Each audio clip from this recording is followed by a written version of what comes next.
अस्सलाम वालेकुम। Dot info Urdu में खुशामदीद। हॉरर स्टोरी कहीं ना कहीं से तो शुरू होती है, या तो 100 साल पुराने दरख्त से या तो किसी खौफनाक जंगल से। सबसे खौफनाक स्टोरी वो होती है जो किसी घर से शुरू हो, क्योंकि घर ही वो जगह होती है जहाँ पे बंदा अपने आप को सेफ महसूस करता है। लेकिन कभी कभार बदकिस्मती से घर ही हॉरर स्टोरी में बदल जाता है। हॉन्टेड हाउस ऐसे घर को कहते हैं जहाँ पर उस घर में रहने वाले की रूह हो या तो उस घर से उसका कोई ताल्लुक हो। चलिए वीडियो को शुरू करते हैं। रोज हॉल, मोंटेगो बे, जमाइका। ये घर 1970 में बना था। इस घर में जॉन पाल्मर और उनकी वाइफ एनी पाल्मर रहती थी। पर ये जो एनी पाल्मर है, यही इस स्टोरी की सबसे ख़तरनाक लेडी है। जॉन ने एनी से शादी तो की थी, लेकिन उसका माजी जाने बगैर। एनी की पैदाइश हेटी नामी जगह पर हुई थी और बचपन में ही इसके माँ बाप टाइफाइड की बीमारी की वजह से मर गए थे। एनी को एक ताई ने पाल पोस के बड़ा किया था और साथ ही साथ उसको काला जादू भी सिखाया था।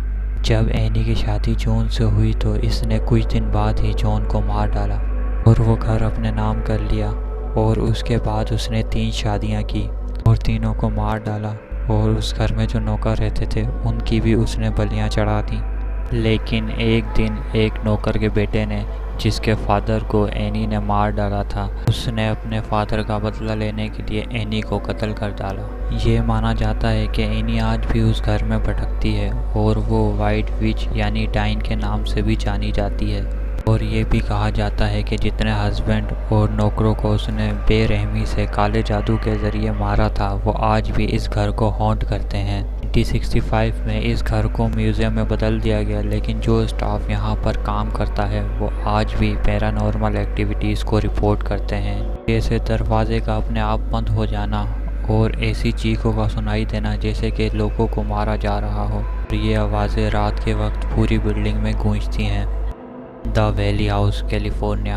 1965 में एक बिजनेसमैन थॉमस वैली और उनकी वाइफ एना वैली, उन्होंने अपने लिए एक खूबसूरत मकान बनाया। पर उन्हें नहीं पता था ये जो मकान बनाया है ये एक ग्रेवयार्ड यानी कब्रिस्तान के ऊपर बना है। घर बनने के बाद ये नॉर्मली उस घर में रहने लग गए। उसके बाद पैरानॉर्मल एक्टिविटीज़ होना शुरू हो गई। थॉमस की एक छोटी बेटी थी जो कहती थी कि उसे किसी के चलने की आवाज़ें सुनाई देती हैं। कुछ दिन बाद थॉमस का एक बेटा पैदा हुआ, लेकिन 18 महीने बाद ही बदकिस्मती से उसकी मौत हो गई। 1885 में वैलेट वैली, जो उनकी बेटी थी, उसने अपने आप को गोली मारकर कत्ल कर लिया। मतलब इस कब्रिस्तान पे बने हुए घर पर इन लोगों के साथ बुरा ही होता रहा। धीरे धीरे करके पूरी फैमिली ख़त्म हो गई और सबकी मौत हो गई। आखिर में थॉमस वेले और एना वेले की भी मौत हो गई। और उसके बाद जो फैमिली इस घर में आई, सबके साथ कुछ ना कुछ बुरा होता रहा और ये घर हॉन्टेड हाउस के नाम से मशहूर हो गया। उसके बाद इस घर में किसी ने रहने की हिम्मत ना की और आखिर में उस घर को म्यूज़ियम में बदल दिया गया। और कई लोगों का कहना है कि उस घर के मालिक को, थॉमस वेले को, आज भी कई लोग देखते हैं। एक बहुत बड़ी पर्सनैलिटी और टीवी एक्टर रेगिस फेल्वन ने भी इस घर को एडवेंचर के लिए विजिट किया था, क्योंकि वो आत्माओं को नहीं मानते थे। लेकिन जब वो वापस आए तो वो शौक में थे। उन्होंने ये कहा कि उन्होंने थॉमस वेले की वाइफ एना वेले को देखा, जिनकी वो कहानियाँ सुनते आ रहे थे। उसको उन्होंने अपने आंखों से देखा। उन्होंने ये कहा कि वो रात के वक्त अचानक से उनके सामने आ गई और फिर गायब भी हो गई। उन्होंने पब्लिक के सामने भी कह दिया कि वो आज के बाद उस घर की तरफ देखेंगे भी नहीं। लेकिन ने कहा कि ज़्यादातर लोग ऐसी चीज़ों पे इस वजह से यकीन नहीं करते क्योंकि उन्होंने उसको अपनी आंखों से नहीं देखा होता। लेकिन मैं दावे के साथ कह सकता हूँ उस घर में कुछ अजीब ज़रूर था।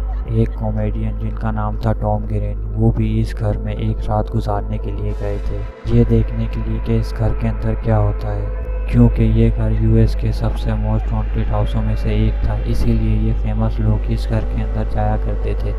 टॉम ने यह कहा कि उनको किसी बच्चे की रोने की आवाज़ें सुनाई दे रही थी और बहुत सी खौफनाक और अजीब आवाज़ें उस घर के अंदर गूंजा करती थी।